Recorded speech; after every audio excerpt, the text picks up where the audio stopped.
Hello friend, Brijesh Sharma morning में आप सभी का स्वागत है।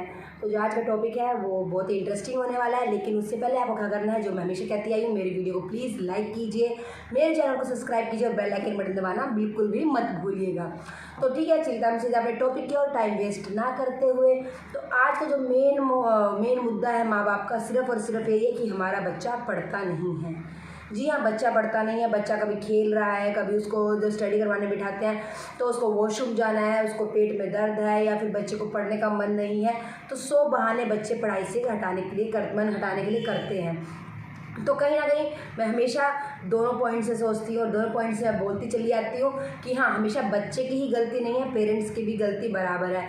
तो क्योंकि क्या होता है ना, कई बार पेरेंट्स क्या करते हैं, बच्चा स्कूल से पढ़कर आया है, फिर उसके सामने एज अ पेरेंट्स नहीं ट्रीट करते उसको, as a student you are, वो स्टूडेंट है and you as a teacher उसके सामने प्रिपेयर आप हो जाते हैं, तैयार हो जाते हैं। तो ऐसे माहौल में बच्चा कहाँ पर पढ़ेगा, बिल्कुल भी नहीं पढ़ेगा। अब बाय चांस मैं छोटा सा एग्जांपल देती हूँ, अगर किसी के हस्बैंड डीएसपी हैं, किसी के हस्बैंड लॉयर हैं, किसी के हस्बैंड लेबर भी हैं और किसी के हस्बैंड इंजीनियर हैं, अगर वो आके घर आकर अपना वही जो उनका जो प्रोफेशनल वर्क है वही आके घर में उसी तरह से वो ट्रीट करें, वो एज अ इंजीनियर ट्रीट करें, एज अ लेबर ट्रीट करें, एज अ डॉक्टर ट्रीट करें घर में, तो क्या वो माहौल आपको पसंद आएगा? नहीं ना। तो सेम प्रोसीजर भाई बच्चे के लिए भी तो फॉलो कीजिए ना।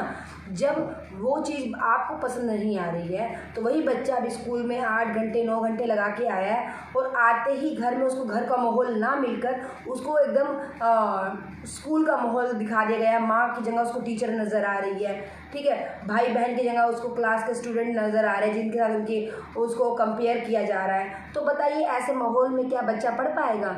बिल्कुल भी नहीं बच्चा पढ़ेगा। तो हमें सबसे पहले क्या करना है, आप उसकी माँ बनिए।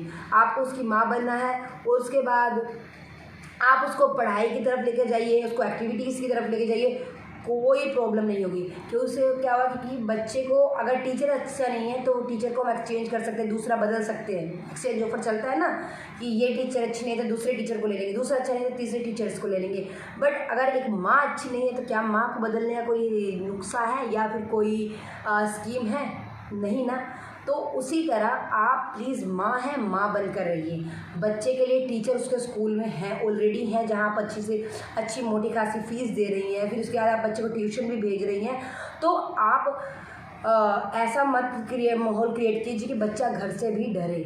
मैं अब ये उन कईयों का होता है ना कि अरे ठीक है, जो बच्चे माएँ पढ़ी लिखी हैं वो अपने बच्चों को पढ़ा सकती हैं, बट जिनकी माएँ पढ़ी लिखी नहीं है या जो आज का सिलेबस ज़्यादा चेंज हो गया वैसा किसी को नहीं आता, तो क्या किया जाए? तो मैं ट्यूशन रखने से मना बिल्कुल भी नहीं कर रही हूँ। आप ट्यूशन रखिए बच्चे की, अगर आपको ट्यूशन रखनी है, बट आप टीचर मत बनिए। आप माँ हैं, माँ बनकर उसको अच्छे से समझाइए। जितने अच्छे से आप उसको समझा पाएंगी उतने अच्छे से कोई नहीं समझा पाएगा।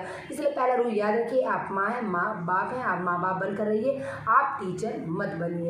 अब उसके बाद दूसरा, अब बच्चे को आप सबसे पहले आप ये देखिए कि बच्चा पढ़ता क्यों नहीं है। एक बच्चा होता है उसको खेलने की तरफ ध्यान होता है इसलिए नहीं पढ़ता।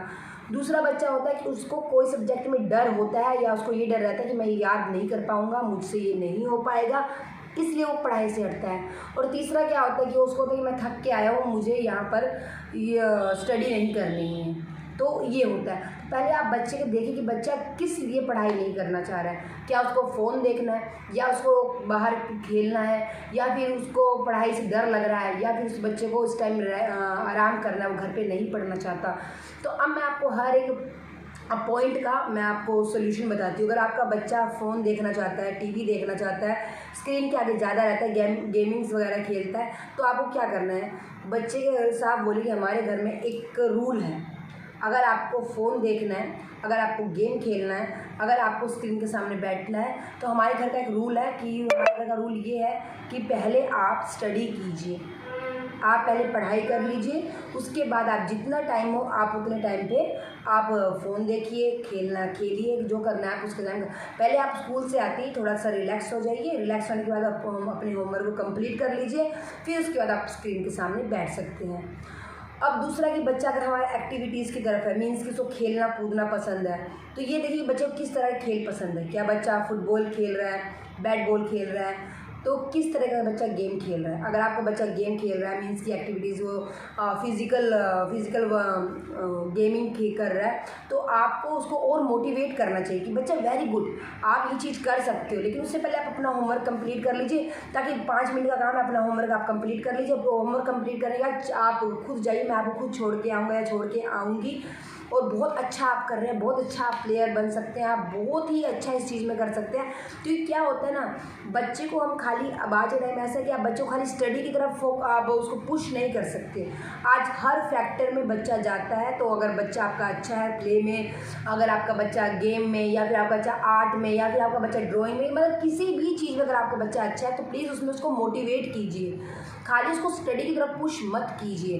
तो अपने बच्चे को बोले बेटा होमवर्क कंप्लीट कीजिए, उसके बाद आप उसको जो 2 घंटा 3 घंटा जितने भी देर आपको गेम खेलना है या प्ले करना है, आप उतनी देर गेम खेल सकते हैं, प्ले कर सकते हैं। अब उसका जो बच्चा पढ़ाई से डरता है, तो उसको पहले वो देखिए जो किस सब्जेक्ट में वीक है, जो डर रहा है, या उसको स्कूल का डर है, या इसको टीचर्स का डर है, या फिर इसको कोई मीन्स की टीज कर रहा है स्कूल में या घर पे, तो आप उस पॉइंट पर जाके उसको सोल्यूशन ढूंढिए। अगर बच्चा पढ़ाई में उस सब्जेक्ट में वीक है, तो उसको और भी अच्छी ट्यूशन दीजिए, आप घर पर उसको पढ़ाइए, फिर देखिए बच्चा अपने आप आराम से पढ़ाई करेगा।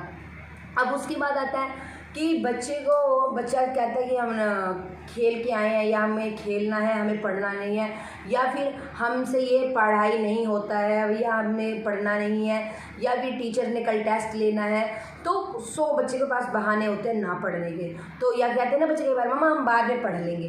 तो एक एग्जाम्पल मैं आपको देती हूँ, आपके सामने एक स्वीट रखा हुआ है, माँ बाप कहते हैं ठीक है बच्चा खेल लो, फिर उसके बाद पढ़ाई कर लेना, तो क्या आपको लगता है बच्चा पढ़ाई करेगा? एग्जाम्पल है, आपके सामने एक रसगुल्ला रखा हुआ है, आपने वो रसगुल्ला खा लिया, उसके बाद आपको ये कहा जाता है कि अब आपको खाना खाना है, तो क्या आप खाना खा पाएंगे? जहाँ आप 2 रोटी आराम से इजीली खा सकते थे रसगुल्ला खाने से पहले, लेकिन अब रसगुल्ला खाने के बाद आपको वो रोटी खाने का मन नहीं करेगा। क्यों नहीं करेगा? क्योंकि आपने ऑलरेडी वो रसगुल्ला खा लिया, उसको आपने भूख के नज़रिए से भी खाया, आपने उसको टेस्ट के नज़रिए से भी खाया, और आपने उसको पेट भरने के नज़रिए से भी खाया। लेकिन अगर आपको खाना खाने के बाद स्वीट दिया जाए, तो आप इजीली खा पाएंगे, और उस टाइम आपने खाना भी कंप्लीट कर लिया, और आपने स्वीट जो आपको दिया गया था वो भी आपने कंप्लीट कर लिया।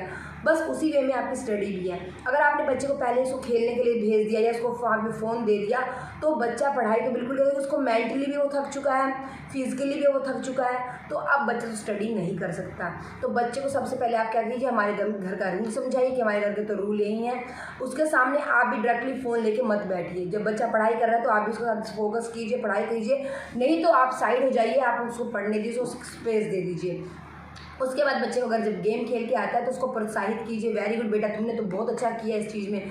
बच्चे के हर काम में उसको प्रोत्साहित कीजिए, मोटिवेट कीजिए। अगर आप बच्चे को मोटिवेट नहीं करेंगे, तो बच्चा अपना पढ़ाई में रहेगा ना किसी चीज़ में। मान लो आपने उसको डर से उसको पढ़ाई में आपने उसको आगे कर भी दिया, तो क्या आपको लगता है कि बच्चे ने आपकी मेहनत से ही उसमें पढ़ाई में या टेस्ट में नंबर अच्छे लेके आए होंगे? नहीं ना, कोई गारंटी नहीं है कि बच्चे ने पढ़ाई करके ही नंबर लेके आया होगा, और ये भी गारंटी नहीं कि बच्चे ने नकल मार के ही नंबर लाया होगा। तो क्यों ना आप उसको जो डाउट हुआ है, जो 50-50% का जो चांस है, उसको हटा ही दीजिए। आप अपने बच्चे को एक्टिविटीज़ उसको करनी है, एक्टिविटीज़ में रहिए, उसको गेमिंग करनी, गेमिंग में रखिए, उसको स्क्रीन के सामने रखिए, बट उससे पहले आप उसको स्टडी की तरफ फोकस कीजिए।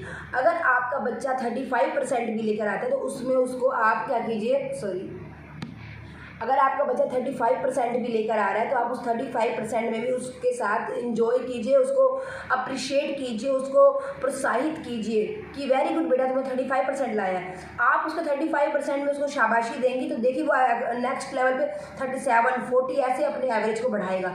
लेकिन अगर आपने उसको 35 पे उसको डांट दिया, तो बच्चा डर से एक ही चीज़ करेगा, तो नकल मारेगा या गलत रास्ते पर जाएगा। तो आप उसको गलत रास्ते पर जाने से रोक सकते हैं। उसको प्रोत्साहित कीजिए, उसको हर उसी गेम को, हर उसके प्ले को उसको शाबाश कीजिए। फ़ोन पर वो क्या देख रहा है उसके साथ बैठिए, उसको एंजॉय कीजिए। देखिए फिर आपका बच्चा पढ़ाई में अपने आप ही बैठेगा। बच्चे ने अगर आज आधे घंटे पढ़ाई करी है, अगर आपके बच्चे ने आज आधे घंटे भी पढ़ाई करी है, तो आप उसमें उसको शाबाशी दीजिए कि वेरी गुड बेटा आज तुमने आधा घंटा बैठ के बहुत अच्छे से स्टडी कर ली। उसके बाद वो अपना टाइम देखिए खुद ही 5 मिनट और बढ़ाएगा, 10 मिनट और बढ़ाएगा, 20 मिनट और बढ़ाएगा। तो क्योंकि ऐसा क्यों है कि आपने उसको शाबाशी दी, आपने उसको प्रोत्साहित किया, मोटिवेट किया, तो इससे बच्चे को अंदर भावना जाएगी कि मुझे और पढ़ना चाहिए। बस ये छोटे छोटे टिप्स हैं, आप इनको फॉलो कीजिए, फिर देखिए आपका बच्चा स्टडी में कैसे आगे रहता है। पर याद रखिए, अगर बच्चा फेल होता है तो उसको ध्यान से उसको समझाइए, उसको प्यार से रखिए, उसको समझाइए कोई बात नहीं बेटा, अभी आपके पास एक चांस है, लेकिन ज़िंदगी बार बार चांस नहीं देती। आपके पास अभी एक बार चांस है, आप और अच्छे से मन लगाकर पढ़िए।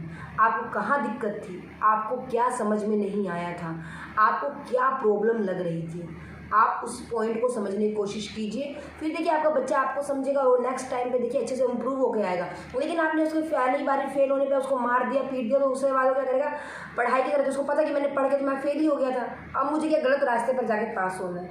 तो फिर ये चीज़ ना आपको पसंद आएगी ना बच्चे को पसंद आएगी। तो उसका भविष्य आपके हाथ में है। उसको प्यार से उसको एक मोड़ दीजिए, प्यार से उसको ग्रो होने दीजिए और प्यार से इसको सपोर्ट कीजिए। फिर देखिए आपका बच्चा क्यों नहीं आपकी बात मानेगा और क्यों नहीं पढ़ाई करेगा।